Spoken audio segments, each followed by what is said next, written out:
আচ্ছা আমি বুঝলাম না কিসের জন্য এমন কথা হলো রাস্তার মধ্যে। তুমি বুঝো না আমি কিসের জন্য তোমাকে বলতেছি? আমি তোকে বলতেছি না যে তোর প্রেমিকের সাথে আমি কোনো প্রেম করি না, বলতেছি। প্রেম করিস না, আবার মিথ্যা বলতেছস। এখন কিন্তু থাপ্পড় মারবো, এটা মিথ্যা বলছ কেন?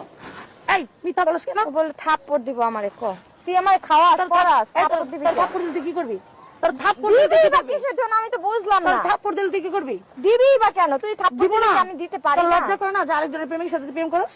আবার ঘুরে আর তোদের মতন মেয়ে মানুষের কি করবে জানিস? আরেকজনের স্বামী হতে এটা তোদের বিয়ে হয় না, বুঝতে পারছস? আচ্ছা আপু তাহলে আমি একটা কথা বলি। আর কিছু আমি এখন যাইতে পারি না, যাইতে পারস না। কি কারণে? আপনার প্রেমিকা আপনি সামনে রাখলেন না কেন? আরেকজনের কাছে যায় কেন? তিনে দেরি হয়ে যেতেছে। এই আমার তো যাইতে হবে। এই কি রে তখন থেকে খালি গায়ে হাত দিতাছস? সমস্যা নাকি হাত তোর? দিতেছি, তোর পিঠে নেই, এতক্ষণ তোর ভাগ্য ভালো। কেন তুই আমাকে মারবি? এই মুখ সামনে কথা বল। কেন মারবি তুই? এই আস্তে কথা বল। কেন মারবি? কিসে আপনার কথা বল?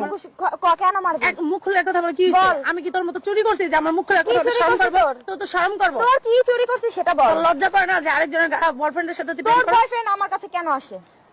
তোকে যদি এতই ভালোবাসে তাহলে তোর বয়ফ্রেন্ড কেন আমার কাছে আসে? তুই যা যদি ঘষা মারস তার কাছে আসবে তাহলে না? তোর ওই বয়ফ্রেন্ড কেন চরিত্র? একটা পুরুষের সাথে যে ঘষা মারলে আসবে না, অবশ্যই তো আসবে, আসবে না? তাহলে তোর লজ্জা করে না? তোর ওই বয়ফ্রেন্ড কেমন চরিত্র যে যাই আমরা ঘষা মাসি আর চলে তুইও আসছে? যে চরিত্র ওই এই চরিত্র। আপনার সমস্যা কি? ওরে বাদ দিয়া দে।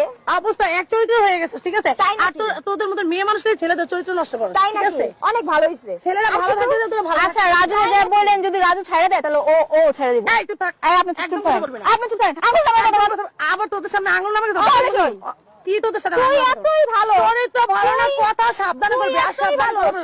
তুই যে এতই ভালো এইজন্য তোর অসভ্য মেয়ে বয়ফ্রেন্ড লোক। তোকে ছেড়ে আমার কাছে চলে আসে। মাসে কাছে চলে যায়। আরে পচা মাছের ভিতরে এমনি ব্যান ব্যান করে মাছ বেশি। ভালো মাছ তুই করবি না। তোদের লজ্জা শরম দেখি কিছু নাই। ভালো তোদের মাছ। মেয়ে মানুষরা অন্য পুরুষদের তোরা নষ্ট করস। তুই তো ভালো মাছ এইজন্য তোরকে রাইখা আচ্ছা মানুষদের নষ্ট করে সেখানে তোদের কাছে এসে ঘষাঘষি করে। এই বাদ দে তো। তোরা তো ঘষাঘষি করতে পারছিস, এলে পুরুষরা তোদের। আচ্ছা তাহলে এতই ভালো আরেকটা ভালো করে দেখান। তোদের সাথে কথা বলতে আমার ঘৃণা করতেছে। আচ্ছা তাহলে কথা বলেন না। আমার ঘৃণা করতেছে। এই যে হাইট দেয়। তোদের কথা বলতে হাইট দাসি না, তোদের শিক্ষা দিচ্ছে।